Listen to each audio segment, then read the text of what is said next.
Hello दोस्तों, मैं रवि सिंह एक बार फिर से स्वागत करता हूं CTCI के सेशन में। और आज मैं आपको बताने जा रहा हूं किस तरीके से आप परचेज में अपना डिस्काउंट ऐड कर सकते हो। जी हाँ दोस्तों, अगर आपने अभी तक हमारी लास्ट की सेशन की सीरीज़ नहीं देखी है तो आप उस सीरीज़ को देखिए और समझिए मैंने उसमें किस तरीके से टैली के अंदर आपको समझाया है। मैंने लास्ट क्लास में आपको समझाया था सेल्स बिल में कैसे डिस्काउंट ऐड करते हैं। आज हम सीखेंगे परचेज बिल में कैसे हम डिस्काउंट को ऐड करते हैं। तो चलो इस सेशन को आगे बढ़ाते हैं। तो सबसे पहले आपका जो काम है वो होता है यहाँ पे F11, यहाँ देख सकते हो आप फीचर्स पे जाके एंड F2 पे जाके आपको यहाँ पे ये वाला एंटर करना होता है, ये ऑप्शन यस करना होता है। Enable zero value transactions yes, maintain multiple godown yes, और यहाँ पे एक ऑप्शन आपको दिखेगा use separate discount column in invoice yes. ये एंटर करके आपको फिर सेव कर देना है। उसके बाद आपको अकाउंटिंग वाउचर में आना है, यहाँ पे स्केप से बाहर आ जाना है। अकाउंटिंग वाउचर में गए, F9 परचेज आपने दिखाया, सप्लायर इनवॉइस जो सप्लाई करा उसका नंबर डाले अपना, जैसे PUR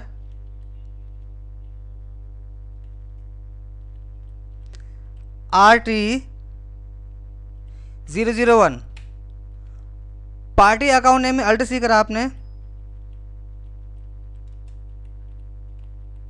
राहुल ट्रेडर। ये हो जाएगा आपका सन्ड्री क्रेडिटर। जब भी आप परचेज करते हो तो सन्ड्री क्रेडिटर आपके बनते हैं। स्टेप बाय स्टेप है, इजी तरीका है।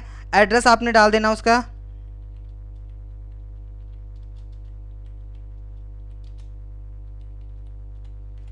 कंट्री, स्टेट, पिन कोड, ये सारी डिटेल्स आपको फिल कर देनी है।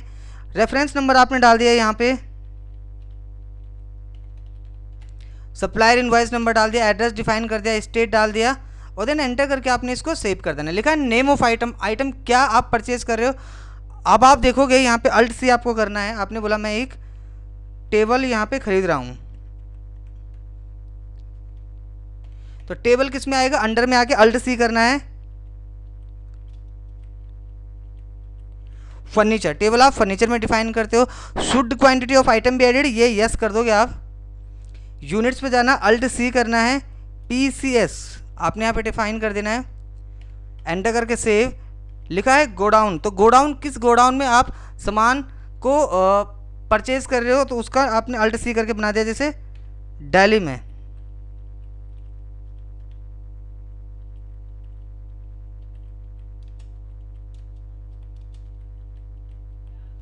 कालका जी सी ब्लॉक आपने डाल दिया यहाँ पे।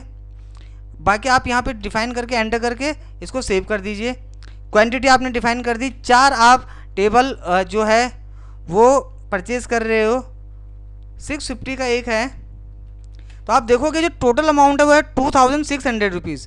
डिस्काउंट में कितना आप ले रहे हो, तो आपने बोला 10% डिस्काउंट, तो आप 10% डिस्काउंट यानी कि 260 रुपये डिस्काउंट हो गया, तो ये अब कम हो जाएगा। देखो एंटर करके, तो 2340 रुपये ये हो चुका है टोटल। अब पर्टिकुलर में आपको जाना, अल्ट सी करना है, यहाँ पे आपने डिफाइन करना है परचेज। परचेज जो आपका आता है वो आता है अंडर परचेज अकाउंट में, एंटर करके सेव कर देना है।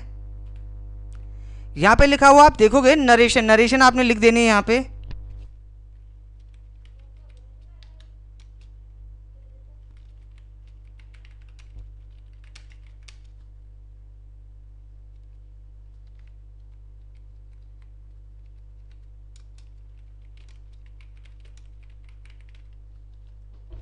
इस तरीके से आप देखोगे तो मैंने यहाँ पे एक एंट्री पास कर दी। मैं आपको दिखाता हूँ फिर से बिल। पेज अप, मैंने यहाँ पे शॉर्टकट की यूज़ किया पेज अप। अगर आप सेव कर देते हो तो आप पेज अप से इसको वापस ला सकते हो। देखो जैसे पेज अप करोगे तो आ जाएगा, पेज डाउन करोगे तो हट जाएगा। तो पेज अप से मैं लेके आ गया। आप देखोगे ये डिटेल्स मेरे को दिख रही है, डिस्काउंट यहाँ पे ऐड हो चुका है। तो अब आप बैलेंस शीट में देखो, बैलेंस शीट में क्या दिख रहा है। आप बैलेंस शीट में जाओगे, एंटर करो, करंट लायबिलिटी में जाओ, अल्ट F1 करोगे यहाँ पे, तो आप देखोगे आपको यहाँ पे बैलेंस शीट में दिख रहा है सन्ड्री क्रेडिटर। वो बोल रहा है कि आपको पैसा देना है राहुल को 2340 रुपये। आप देखोगे तो ये आपकी लाइबिलिटीज़ बढ़ रही है, ये लाइबिलिटीज़ आपकी जो बढ़ रही है, यानी कि आपको ये देना है। तो देने के लिए आप क्या करोगे, अकाउंटिंग वाउचर में जाओगे, यहाँ पे आप F5 पेमेंट करोगे। किसको पेमेंट कर रहे हो, राहुल को दे रहे हो। कितना दे रहे हो, 2340 रुपीज़। यहाँ पे अगेंस्ट रेफरेंस डाल दिया, बिल नंबर डाल दिया, कैश किसके थ्रू आप ले रहे हो, तो आपने अल्ट सी करा, आपने डाल दिया जैसे SBI बैंक।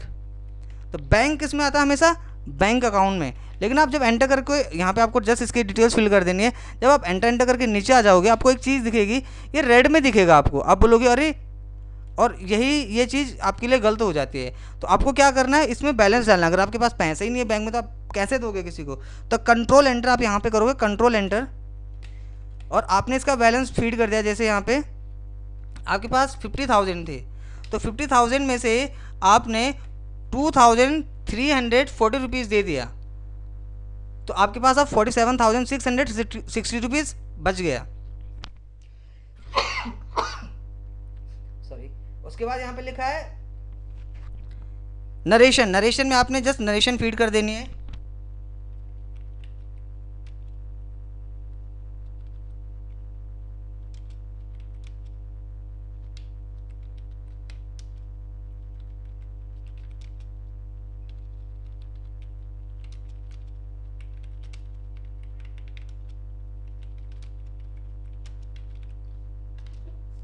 और इस तरीके से आपकी जो एंट्री है वो कंप्लीट हो जाएगी। तो अब हम इसका डिस्प्ले डे बुक भी चेक कर लेते हैं।